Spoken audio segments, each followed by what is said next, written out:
ಈ ಸ್ವತಂತ್ರದ ನಂತರ ಪ್ರಾದೇಶಿಕ ಪಕ್ಷಗಳು ಯಾವ ರೀತಿಯಾಗಿ ಬೇರೆ ಬೇರೆ ರಾಜ್ಯಗಳಲ್ಲಿ ನಡೀತಾ ಇದ್ದಾವೆ, ಅವ್ರು ಹೇಗೆ ಅದನ್ನು ಆ ಪ್ರಾದೇಶಿಕ ಪಕ್ಷಗಳನ್ನು ಯೂಸ್ ಮಾಡ್ಕೊಂಡು ಯಾವ ರೀತಿ ಬೆಳೀತಾ ಇದ್ದಾರೆ ಅನ್ನುವಂಥ ವಿಚಾರಕ್ಕೆ ನಮ್ಮ ಶ್ಯಾಮ್ ಪ್ರಸಾದ್ ಅವರು ಬಂದು ವಿಷಯ ಮಂಡಿಸ್ತಾ ಇದ್ದಾರೆ. ಬನ್ನಿ ಸರ್ ದಯವಿಟ್ಟು.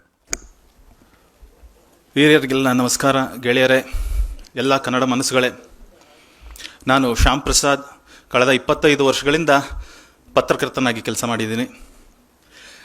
ನನ್ನ ಪ್ರೆಸೆಂಟೇಷನ್ ಇರೋದು ಕೇವಲ 5 ನಿಮಿಷ ಮಾತ್ರ. ಇದು ಭಾರತದ ಬೇರೆ ಬೇರೆ ರಾಜ್ಯಗಳಲ್ಲಿ ಪ್ರಾದೇಶಿಕ ಪಕ್ಷಗಳು ಯಾಕೆ ಹುಟ್ಕೊಂಡ್ವು, ಯಾವ ಕಾರಣಕ್ಕೆ ಹುಟ್ಕೊಂಡ್ವು ಅನ್ನೋದು. ಇದರಲ್ಲಿ ನಾನು ಕೇವಲ 4 ಎಕ್ಸಾಂಪಲ್ಸ್ ಮಾತ್ರ ತಗೊಂಡಿದ್ದೀನಿ. ಸೊ ನಾವೆಲ್ಲ ತಿಳ್ಕೊಂಡಿರೋ ಹಾಗೆ ಪಕ್ಷಗಳು, ರಾಜಕೀಯ ಪಕ್ಷಗಳು ಸ್ಥಾಪನೆ ಆಗೋಕ್ಕೆ ಶುರುವಾಗಿದ್ದು ಭಾರತದಲ್ಲಿ 1920ರಲ್ಲಿ. ಮೊದಲನೇ ಮಹಾಯುದ್ಧ ಮುಗಿದ ನಂತರ ಬ್ರಿಟಿಷ್ ಆಡಳಿತದಲ್ಲಿ ಸುಧಾರಣೆ ತರಬೇಕು, ನಿಮ್ಮೆಲ್ಲರಿಗೂ ನಾವು ಒಂಚೂರು ಡೆಮಾಕ್ರಸಿ ಕೊಡ್ತೀವಿ, ಪ್ರಜಾಪ್ರಭುತ್ವ ಕೊಡ್ತೀವಿ, ಅಧಿಕಾರ ಹಂಚ್ಕೊಳ್ತೀವಿ ಜನರ ಜೊತೆಗೆ ಅನ್ನೋ ಕಾರಣಕ್ಕೆ ಪ್ರತಿನಿಧಿ ಸಭೆಗಳನ್ನು ಸ್ಥಾಪನೆ ಮಾಡಿ ರಾಜಕೀಯ ಪಕ್ಷಗಳನ್ನ ಸ್ಥಾಪನೆ ಮಾಡ್ಕೊಳ್ಳೋದಕ್ಕೆ ಒಂದು ಕಾನೂನು ತಂದರು. ಆದರೆ ಅದಕ್ಕಿಂತ 40 ವರ್ಷಗಳ ಮುಂಚೆ 1881ರಲ್ಲಿ ಆಗ ತಾನೇ ಬ್ರಿಟಿಷರು ನಮ್ಮ ಮೈಸೂರು ಮಹಾರಾಜರಿಗೆ ವಾಪಸ್ ಅಧಿಕಾರ ಕೊಟ್ಟಿದ್ರು. ಅವರು ಕೊಟ್ಟಿದ್ದ ವರ್ಷನೇ ಅವರು ಅದರಲ್ಲಿ ಅರ್ಧ ಅಧಿಕಾರನ ಕನ್ನಡಿಗರ ಜೊತೆ ಹಂಚ್ಕೊಂಡ್ಬಿಟ್ರು. 1881ರಲ್ಲಿ ಮೈಸೂರು ಪ್ರದೇಶದಲ್ಲಿ, ಇಡೀ ಕರ್ನಾಟಕ ಆವಾಗ ಆಗಿರಲಿಲ್ಲ, ಮೈಸೂರು ಪ್ರದೇಶದಲ್ಲಿ ಪ್ರತಿನಿಧಿ ಸಭೆ ಅನ್ನೋದನ್ನ ಸ್ಥಾಪನೆ ಆಯಿತು. ಅಲ್ಲಿ ಹಿಡುವಳಿದಾರರು, ವ್ಯಾಪಾರಿಗಳು, ಗ್ರ್ಯಾಜುಯೇಟ್ ಆಗಿದ್ದಂಥವ್ರು ಆ ಕಾಲದಲ್ಲಿ ಅವರೆಲ್ಲ ಚುನಾವಣೆಗೆ ನಿಂತು ಪ್ರತಿನಿಧಿ ಸಭೆಗೆ ಬರೋ ಅಂಥ ವ್ಯವಸ್ಥೆ ಆಯಿತು. ಸೊ ಈ ಆಧುನಿಕ ಡೆಮಾಕ್ರಸಿ, ಪ್ರಜಾಪ್ರಭುತ್ವ ಏನಿದೆ, ನಾವು ಬಿಡಿ ಅದು ನಾವು ಬಸವಣ್ಣ ಅವರದಾಗಲಿ ಇನ್ನೊಂದಾಗಲಿ ಹೇಳ್ಕೊಳ್ಳೋದು ಇದ್ದೇ ಇದೆ. ಆದರೆ ಇಡೀ ಪ್ರಪಂಚದಲ್ಲಿ ಮಾಡ್ರನ್ ಡೆಮಾಕ್ರಸಿ ಹುಟ್ಟಿದ ಮೇಲೆ ಭಾರತದಲ್ಲಿ ಅದನ್ನು ಮೊದಲನೇದಾಗಿ ಅನುಭವಿಸಿದವರು ಯಾರು ಅಂದರೆ ನಾವು ಕನ್ನಡಿಗರು. ಇಡೀ ಭಾರತದಲ್ಲಿ ರಾಜಕೀಯ ಪಕ್ಷಗಳು, ಚುನಾವಣೆ ಅನ್ನೋ ಕಲ್ಪನೆ ಬರೋದಕ್ಕಿಂತ 40 ವರ್ಷ ಮುಂಚೆನೆ ನಾವು ಅದನ್ನು ಅನುಭವಿಸೋಕ್ಕೆ ಶುರು ಮಾಡಿದ್ವಿ. ಆದರೆ ಅದಾಗಿ 40 ವರ್ಷದ ಮೇಲೆ ಬ್ರಿಟಿಷರು ಈ ವ್ಯವಸ್ಥೆಯನ್ನು, ಚುನಾವಣೆ ವ್ಯವಸ್ಥೆ, ಪ್ರತಿನಿಧಿ ಸಭೆಗಳ ವ್ಯವಸ್ಥೆಯನ್ನು ತಂದ ಮೇಲೆ ನಾವು ಯಾಕೆ ರಾಜಕೀಯ ಪಕ್ಷಗಳನ್ನ ಕಟ್ಕೊಳ್ಳೋಕ್ಕಾಗಲಿಲ್ಲ? ರಾಜಕೀಯ ಪಕ್ಷಗಳು ಅಂದಿದ ತಕ್ಷಣನೇ ಈಗ ನಾವು ಕಾಂಗ್ರೆಸ್ ಅಂತ ಹೇಳ್ಬಿಡ್ತೀವಿ. 885ರಲ್ಲೇ ಸ್ಥಾಪನೆ ಆಗಿಬಿಟ್ಟಿತ್ತು ಅಂತ. ಆದರೆ ಅವಾಗ ಕಾನೂನಿನಲ್ಲಿ ರಾಜಕೀಯ ಪಕ್ಷ ಸ್ಥಾಪನೆ ಮಾಡ್ಕೊಳ್ಳೋ ವ್ಯವಸ್ಥೆನೇ ಇರಲಿಲ್ಲ. ಅದು ಸ್ಥಾಪನೆಗೆ ವ್ಯವಸ್ಥೆ ಬಂದಿದ್ದೇ 1920ರಲ್ಲಿ. ಆಗಲೇ ಕಾಂಗ್ರೆಸ್ ಒಂದು ರಾಜಕೀಯ ಪಕ್ಷವಾಗಿ ಪರಿವರ್ತನೆ ಆಗಿದ್ದು. ಆಗ ಸ್ಥಾಪನೆ ಆಗಿದ್ದ ಮೊದಲ ಪಕ್ಷ ಅದೊಂದು ಪ್ರಾದೇಶಿಕ ಪಕ್ಷ. ಯಾವುದು? ಅಕಾಲಿ ದಳ. 104 ವರ್ಷ ಆಯಿತು ಆ ಪಕ್ಷ ಸ್ಥಾಪನೆ ಆಗಿ ಈಗಲೂ ಇದೆ. ಈಗಲೂ ಕೂಡ ಸಿಖ್ಖರು ಮತ್ತು ನಮ್ಮ ಪಂಜಾಬಿ ರೈತರು ಡೆಲ್ಲಿಗೆ ಹೋಗ್ತೀವಿ ಅಂದರೆ ಡೆಲ್ಲಿನಲ್ಲಿ ಯಾರೇ ಅಧಿಕಾರದಲ್ಲಿದ್ದರೂ ಎದುರ್ಕೊಳ್ಳೋದು ಯಾವುದಕ್ಕೆ ಅಂದರೆ ಇವ್ರಿಗೋಸ್ಕರ. ಯಾಕಂದರೆ ಇವ್ರಿಗೆ ಆ ಪ್ರಾದೇಶಿಕ ಭಾವನೆ ಅಥವಾ ಸ್ವಂತದ್ದು ಅನ್ನೋ ಭಾವನೆ 1920ರಲ್ಲೇ ರಾಜಕೀಯವಾಗಿ ಅವರು ಪರಿವರ್ತನೆ ಮಾಡಿಕೊಂಡ್ರು. ಆದರೆ ಭಾರತದಲ್ಲಿ ಮೊದಲನೇ ಬಾರಿಗೆ ಚುನಾವಣೆಯ ರುಚಿ, ಪ್ರಜಾಪ್ರಭುತ್ವದ ರುಚಿ ನೋಡಿದ ಕನ್ನಡಿಗರು ಮಾಡ್ಕೊಳ್ಳೋಕ್ಕಾಗಲಿಲ್ಲ.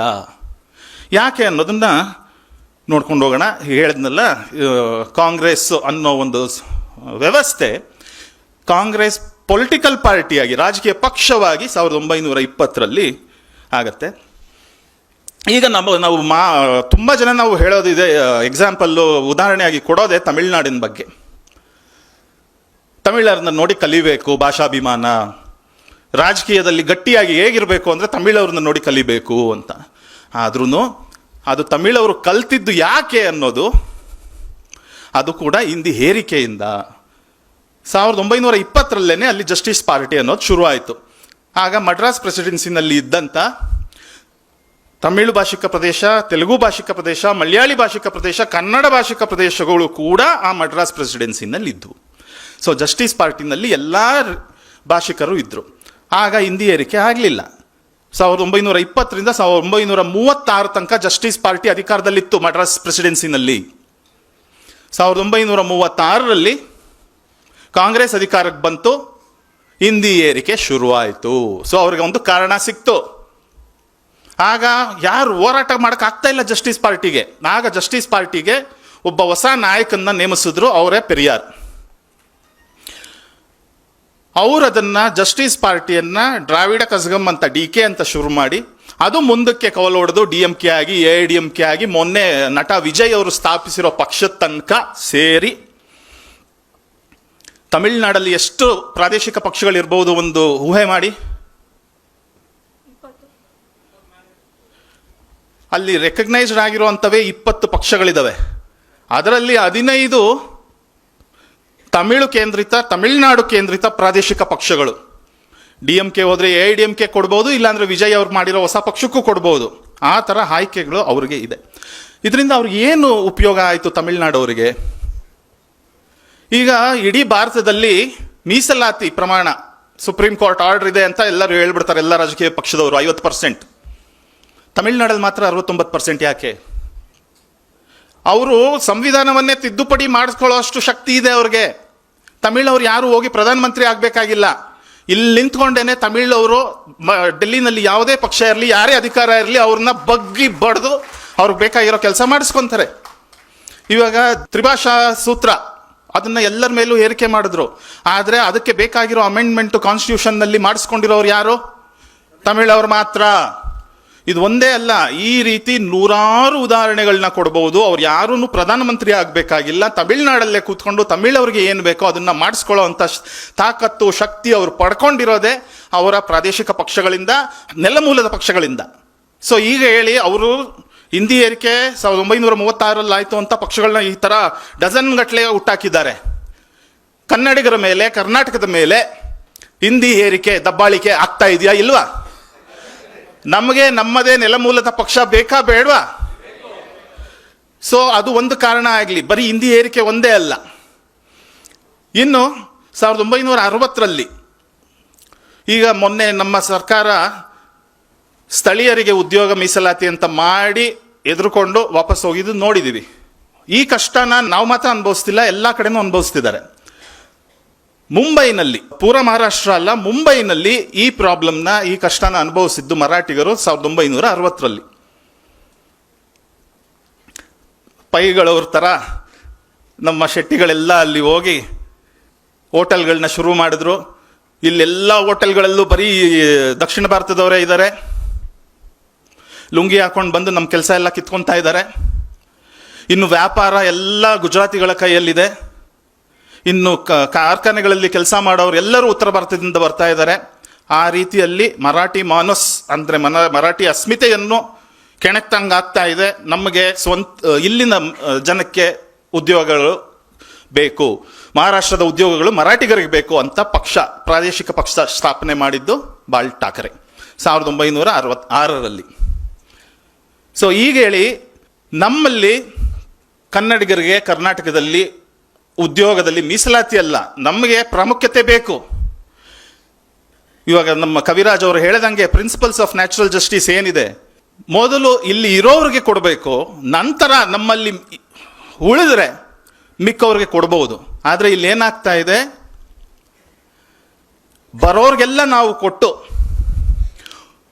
ಏನಾದರೂ ಉಳಿತಾ ಅಂತ ಕಾಯ್ತಾ ಕೂರೋ ಅಂತ ಪರಿಸ್ಥಿತಿ ಬಂದಿದೆ. ಸೊ ಈ ರೀತಿ 40, 50, 60 ವರ್ಷದ ಹಿಂದೆನೇ ಅವ್ರಿಗೆಲ್ಲ ಯೋಚನೆ ಬಂದು ಪ್ರಾದೇಶಿಕ ಪಕ್ಷಗಳನ್ನ ಕಟ್ಕೊಂಡಿದ್ದಾರೆ. ನಮಗೆ ಆ ರೀತಿಯ ಪ್ರಾದೇಶಿಕ ಪಕ್ಷ ಬೇಕಾ ಬೇಡವಾ? ಇನ್ನೊಂದು ಉದಾಹರಣೆ ಕೊಟ್ಬಿಡ್ತೀನಿ. ಅಸ್ಸಾಂನಲ್ಲಿ ಈಗ ನಮಗೆ ಕನ್ನಡಿಗರಿಗೆ ಮೊದಲು ಮಾತಾಡಿದವರು ಉದಾಹರಣೆ ಕೊಟ್ಟಂಗೆ, ನೀವು ಯಾವುದಾದ್ರೂ ಒಂದು ಹೋಟೆಲ್ಗೋ ಒಂದು ಎಲ್ಲಾದರೂ ಹೋದ್ರೆ ನಿಮಗೆ ಯಾರು ಕನ್ನಡಿಗರೇ ಸಿಗ್ತಾ ಇಲ್ಲ, ಎಲ್ಲ ವಲಸಿಗರೇ ಬಂದು ತುಂಬಿಕೊಂಡಿದ್ದಾರೆ. ಯಾವುದೇ ಕೆಲಸ ಆಗಲಿ, ಸಾಫ್ಟ್ವೇರ್ ಇಂಜಿನಿಯರ್ ಆದ್ರೂ ಅವನು ತೆಲುಗವನಾಗಿರ್ಬೇಕು ಇಲ್ಲ ತಮಿಳವನಾಗಿರ್ಬೇಕು, ಅವ್ರನ್ನೇ ಕರ್ಕೊಂಬಂದು ಅವರೇ ಕೆಲಸ ಕೊಡಿಸ್ತಾ ಇರ್ತಾರೆ. ಇಲ್ಲಿ ಪರಭಾಷಿಕರು ಬಂದು ಕೂರ್ತಾ ಇದ್ದಾರೆ. ಇವಾಗ ನಮಗೆ ಬೆಂಗಳೂರಿನಲ್ಲಿ ನೀವು ಯಾರೂ ಮೆಜಾರಿಟಿ ಇಲ್ಲ, ಕನ್ನಡಿಗರು ನೀವು ಅಲ್ಪಸಂಖ್ಯಾತರು ಅಂತ ರಾಜಾರೋಷವಾಗಿ ಹೇಳ್ತಾ ಇದ್ದಾರೆ. ಈಗಾಗಲೇ ಅದು ಇಡೀ ಕರ್ನಾಟಕದ ಬಗ್ಗೆನೂ ಹೇಳೋದಕ್ಕೆ ಶುರು ಮಾಡಿದ್ದಾರೆ. ಆ ಅವಸ್ಥೆಯನ್ನು ಮೊದಲು ಅನುಭವಿಸಿದವರು ಈ ಅಸ್ಸಾಂನ ಜನ. ಅತಿಯಾದ ವಲಸೆಯಿಂದ ಅಲ್ಲಿ 80ರ ದಶಕದಲ್ಲೇನೆ ಅಸಾಮೀಯರ ಜನಸಂಖ್ಯೆ 50%ಗಿಂತ ಕಮ್ಮಿ ಆಗೋಯ್ತು. ಆಗ ಹುಟ್ಕೊಂಡಿದ್ದ ನೆಲಮೂಲದ ಪಕ್ಷನೇ ಅಸ್ಸಾಂ ಗಣ ಪರಿಷತ್ತು. ಈಗ ನೋಡಿ, ಅಸ್ಸಾಂ ಗಣ ಪರಿಷತ್ತು ಅಧಿಕಾರದಲ್ಲಿ ಇಲ್ಲದೆ ಇರಬಹುದು, ಆದರೆ ಅವರು ಕೊಟ್ಟ ಆ ರಾಜಕೀಯ ಶಕ್ತಿಯಿಂದಾಗಿ ಈಗ ಅಲ್ಲಿ ಕಾಂಗ್ರೆಸ್ಸೇ ಅಧಿಕಾರಕ್ಕೆ ಬರಲಿ, ಬಿಜೆಪಿನೇ ಅಧಿಕಾರಕ್ಕೆ ಬರಲಿ, ಅವರು ಮೊದಲು ಮಾತಾಡೋದೇನೋ ಅಸ್ಸಾಮೀಸ್ ಫಸ್ಟ್. ಅದಕ್ಕೆ ಕಾರಣ ಅಲ್ಲಿನ ರಾಜಕೀಯ ಪ್ರಜ್ಞೆ ಹುಟ್ಟು ಹಾಕಿದಂಥ ಈ ಪ್ರಾದೇಶಿಕ ಪಕ್ಷ. ಕೊನೆಯ ಒಂದು ಉದಾಹರಣೆ ಕೊಟ್ಬಿಡ್ತೀನಿ. ಈಗ ಮೊದಲನೇದಾಗಿ ನಾವು ನೋಡಿದ್ವಿ, ಹಿಂದಿ ಏರಿಕೆ ಆಗ್ತಾ ಇದೆ. ಎರಡನೇದು ನೋಡಿದ್ವಿ, ನಮ್ಮ ಕೆಲಸ ನಮ್ಮ ಉದ್ಯೋಗ ನಮಗೆ ಸಿಗ್ತಾ ಇಲ್ಲ. ಮೂರನೇದು ನೋಡಿದ್ವಿ, ಅತಿಯಾದ ವಲಸೆಯಿಂದ ನಮ್ಮ ರಾಜ್ಯದಲ್ಲಿ ನಾವೇ ಅಲ್ಪಸಂಖ್ಯಾತರಾಗ್ತಾ ಇದ್ದೀವಿ. ಇನ್ನು ನಾಲ್ಕನೇದು ಒಂದು ಕಾರಣ ಹೇಳ್ಬಿಡ್ತೀನಿ. 1983 ಇಂದಿರಾ ಗಾಂಧಿ ಪ್ರಧಾನಮಂತ್ರಿ. ಆಂಧ್ರದಲ್ಲೂ ಕಾಂಗ್ರೆಸ್ ಸರ್ಕಾರವೇ ಇತ್ತು, ಅಲ್ಲೂ ಕಾಂಗ್ರೆಸ್ಸಿನ ಮುಖ್ಯಮಂತ್ರಿ. ಆ ರಾಜ್ಯನ ಹೇಗೆ ನಡೀತಾ ಇದೆ ಅಂತ ನೋಡ್ಕೊಂಡು ಹೋಗೋದಕ್ಕೆ ಬಂದವರು ಪ್ರಧಾನಮಂತ್ರಿಗಳ ಮಗನಾದ ರಾಜೀವ್ ಗಾಂಧಿ. ಏರ್ಪೋರ್ಟ್ನಲ್ಲಿ ಚೀಫ್ ಮಿನಿಸ್ಟ್ರು ಅವ್ರನ್ನ ಚೆನ್ನಾಗಿ ರಿಸೀವ್ ಮಾಡ್ಕೊಳ್ಳಿಲ್ಲ ಅನ್ನೋ ಕಾರಣಕ್ಕೆ ಅವ್ರಿಗೆ ಅವಮಾನ ಮಾಡಿ ಏರ್ಪೋರ್ಟ್ನಲ್ಲೇ ಕಣ್ಣೀರು ಹಾಕಿಸ್ತಾರೆ. ಆವಾಗ ಸ್ವಾಭಿಮಾನ ಕೆರಳಿದ್ದು ಯಾರ್ದು? ಕಾಂಗ್ರೆಸ್ ಪಕ್ಷದ? ಇಲ್ಲ.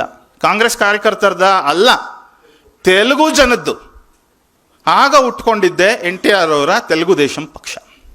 ಅದಾದ ಮೇಲೆ ಈಗ ನಿಮಗೆ ಗೊತ್ತು, ಅಲ್ಲಿ ತೆಲಂಗಾಣ ಆಗಲಿ ಆಂಧ್ರ ಪ್ರದೇಶ ಆಗಲಿ ಅದು ವಿಭಜನೆ ಆದಮೇಲೂ ಕೂಡ ಅಲ್ಲಿನ ಪ್ರಾದೇಶಿಕ ಪಕ್ಷಗಳ ಹೋರಾಟದಿಂದ ಅಲ್ಲಿ ನೆಲಮೂಲದ ಜನರಿಗೆ ಆಗ್ತಾ ಇರುವಂಥ ಅನುಕೂಲಗಳು ನಿಮಗೆ ಗೊತ್ತು.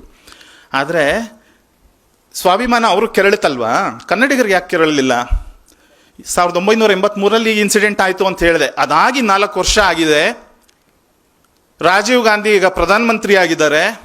ಕರ್ನಾಟಕದಲ್ಲೂ ಕಾಂಗ್ರೆಸ್ ಅಧಿಕಾರದಲ್ಲಿದೆ, ಕಾಂಗ್ರೆಸ್ ಮುಖ್ಯಮಂತ್ರಿ ಇದ್ದಾರೆ. ಬೆಂಗಳೂರು ಏರ್ಪೋರ್ಟ್ ಅಲ್ಲಾಗಿದ್ದು, ಹೈದರಾಬಾದ್ ಏರ್ಪೋರ್ಟು ಇಲ್ಲಾಗಿದ್ದು, ಬೆಂಗಳೂರು ಏರ್ಪೋರ್ಟ್ನಲ್ಲಿ ಒಬ್ಬ ಕರ್ನಾಟಕದ ಮುಖ್ಯಮಂತ್ರಿಗೆ ಈ ಪ್ರಧಾನಮಂತ್ರಿ ಅವಮಾನ ಮಾಡ್ತಾರೆ. ಆದರೆ ಯಾವ ಒಬ್ಬ ಕನ್ನಡಿಗನಿಗೆ ಕಿಚ್ಚು ಹತ್ತುತ್ತಾ? ಯಾಕೆ? ಸೊ ಎಲ್ಲ ಬೇರೆ ಬೇರೆ ರಾಜ್ಯಗಳಲ್ಲಿ ಪ್ರಾದೇಶಿಕ ಪಕ್ಷಗಳನ್ನ ಕಟ್ಕೊಳ್ಳೋರಿಗೆ ಒಂದು ಬಲವಾದ ಕಾರಣ ಇದು ಸಿಕ್ತು. ನಮ್ಮಲ್ಲಿ ಎಲ್ಲ ಕಾರಣಗಳು ಇದ್ದಾವೆ, ಆದರೂ ನಾವು ಇದರಲ್ಲಿ ಹಿಂದೆ ಬಿದ್ದಿದ್ದೀವಿ. ನೆನ್ಪಿಡಿ, 140 ವರ್ಷದ ಹಿಂದೆ ಭಾರತದಲ್ಲಿ ಮೊದಲನೇ ಬಾರಿಗೆ ಆಧುನಿಕ ಪ್ರಜಾಪ್ರಭುತ್ವದ ರುಚಿ ಇತ್ತು, ನೋಡಿದವರು ನಾವು ಕನ್ನಡಿಗರು. ಈಗ ನಮ್ಮ ಭುವನೇಶ್ ಅವರು ಹೇಳಿದ್ರು, 1200 ವರ್ಷ ನಾವು ಇಡೀ ಭಾರತಕ್ಕೆ ಕೊಟ್ಟಿರೋ ಕೊಡುಗೆ ಇನ್ಯಾರು ಕೊಟ್ಟಿಲ್ಲ ಅಂತ. ಈಗ ನಮ್ಮನೇನೆ ನಾವು ಸರಿಗಿಟ್ಕೊಳಕ್ಕಾಗ್ತಾ ಇಲ್ಲ. ಯಾಕೆಂದ್ರೆ ಆ ಅಷ್ಟೂ ಮನೆತನಗಳ ರಾಜಧಾನಿ ಹೈಕಮಾಂಡ್ ಎಲ್ಲಿತ್ತು? ಕರ್ನಾಟಕದಲ್ಲಿತ್ತು, ಬನವಾಸಿನಲ್ಲಿತ್ತು, ಹಂಪಿಯಲ್ಲಿತ್ತು, ಬಾದಾಮಿನಲ್ಲಿತ್ತು, ವಾತಾಪಿನಲ್ಲಿತ್ತು. ಆದರೆ ಈಗ ನಮ್ಮ ಹೈಕಮಾಂಡ್ ಎಲ್ಲಿದೆ? ಡೆಲ್ಲಿಯಲ್ಲಿದೆ, ನಾಗ್ಪುರದಲ್ಲಿದೆ, ಬಾಂಬೆನಲ್ಲಿದೆ. ಈಗ ನೋಡಿ, ಕೊನೆಯ ಎಕ್ಸಾಂಪಲ್, ಈ ದೊಡ್ಡ ದೊಡ್ಡ ರಾಜ್ಯಗಳನ್ನ ಬಿಟ್ಬಿಡಿ, ನಮ್ಮ ಪಕ್ಕದ ಒಂದು ಕರ್ನಾಟಕದ ಒಂದು ಜಿಲ್ಲೆ ಆಗಬೇಕಾಗಿದ್ದಂಥ ರಾಜ್ಯ ಇದು ಗೋವಾ. ಅಲ್ಲಿ ಕನ್ನಡಿಗರನ್ನು ವರ್ಷ ಅವರ ಮನೆಗಳನ್ನ ಧ್ವಂಸ ಮಾಡಿ ಓಡಿಸ್ತಾ ಇದ್ದಾರೆ. ಅಲ್ಲಿ 2 ಪ್ರಾದೇಶಿಕ ಪಕ್ಷಗಳು ಉಟ್ಕೊಂಡಿದ್ದೇವೆ ಈಗ ಕಳೆದ ಕೆಲವು ವರ್ಷಗಳಲ್ಲಿ. ಎರಡರದ್ದು ಒಂದೇ ವರ್ಷೆ, ಕನ್ನಡಿಗರನ್ನ ಓಡಿಸಿ ಗೋವಾದಿಂದ ಅಂತ. 1966ರಲ್ಲಿ ಶಿವಸೇನೆ ಸ್ಥಾಪನೆ ಮಾಡಿದ ಬಾಳ್ ಠಾಕ್ರೆ ಮೊದಲನೇ ಘೋಷಣೆ ಏನಿತ್ತು ಗೊತ್ತಾ? ಬಜಾವೋ ಪುಂಗಿ ಹಟಾವೋ ಲುಂಗಿ. ಯಾರು ಲುಂಗಿ ಹಾಕೊಳ್ತಿದ್ದವರೋ ನಾವು ಅಲ್ಲಿ ಹೋಟ್ಲ್ಗಳಲ್ಲಿ ಕೆಲಸ ಮಾಡ್ತಿದ್ದವ್ರನ್ನೆಲ್ಲ ಓಡಿಸಿ ಅಂತ ಹೇಳೋದಕ್ಕೆ ಈ ದಕ್ಷಿಣ ಕನ್ನಡದವರು, ನಮ್ಮ ಕರಾವಳಿಯಿಂದ ಹೋದವ್ರನ್ನೆಲ್ಲ ಓಡಿಸೋದಕ್ಕೆ ಅವರು ತಗೊಂಡ ಘೋಷಣೆ ಅದು. ಈ ರೀತಿ ನಾನು ಪ್ರತಿಯೊಂದು ರಾಜ್ಯದ ಒಂದು 20-25 ಉದಾಹರಣೆಗಳನ್ನ ಕೊಡ್ಬೋದು. ಪ್ರತಿಯೊಂದರಲ್ಲೂ ಈ ಥರ ಒಂದು ಸ್ವಾಭಿಮಾನವನ್ನು ಕೆಣಕಿದ್ದಕ್ಕೋ, ಇಲ್ಲ ಸ್ಥಳೀಯ ಮೂಲದ ಜನಕ್ಕೆ ತೊಂದರೆ ಆಗ್ತಿರೋದಕ್ಕೋ, ಹಿಂದಿ ಏರಿಕೆಯಿಂದಲೋ ಆ ಪಕ್ಷಗಳು ಸ್ಥಾಪನೆ ಆದವು. ಆದರೆ ಕರ್ನಾಟಕದಲ್ಲಿ ಪ್ರಾದೇಶಿಕ ಪಕ್ಷ ಅಂತ ಸ್ಥಾಪನೆ ಆಗಿರೋ ಎಲ್ಲವೂ ಕೂಡ ಒಬ್ಬ ವ್ಯಕ್ತಿಗತವಾಗಿ ಅಥವಾ ಒಬ್ಬ ಸ್ವಾಯತ್ತಾಸಕ್ತಿಯಿಂದ ಮುಂದಿನ ಎಲೆಕ್ಷನ್ಗೆ ಕಂಟೆಸ್ಟ್ ಮಾಡಲೇಬೇಕು ಅನ್ನೋ ಕಾರಣಕ್ಕಾಗಿದ್ದವೇ ಹೊರತು ಯಾವುದೂ ಕೂಡ ಕನ್ನಡ ಕೇಂದ್ರಿತ, ಕರ್ನಾಟಕ ಕೇಂದ್ರಿತ, ಕನ್ನಡಿಗ ಕೇಂದ್ರಿತವಾಗಿ ಸ್ಥಾಪನೆ ಆಗಿದ್ದವು ಅಲ್ಲ. ಈ ಕೊಟ್ಟ ಅಷ್ಟೂ ಉದಾಹರಣೆಗಳ ಏನಿದಾವೆ, ಆ ಎಲ್ಲ ಕಷ್ಟಗಳು, ನೋವುಗಳು ನಾವು ಅನುಭವಿಸ್ತಾ ಇದ್ದೀವಿ. ಆದರೆ ನಾವು ಈಗಲೂ ಕೂಡ ನಮ್ಮ ಹೈಕಮಾಂಡ್ನ ಕರ್ನಾಟಕದೊಳಗೇನೆ ಸ್ಥಾಪನೆ ಮಾಡಲಿಲ್ಲ ಅಂದರೆ ನಮಗೆ ಉಳಿಗಾಲ ಇಲ್ಲ.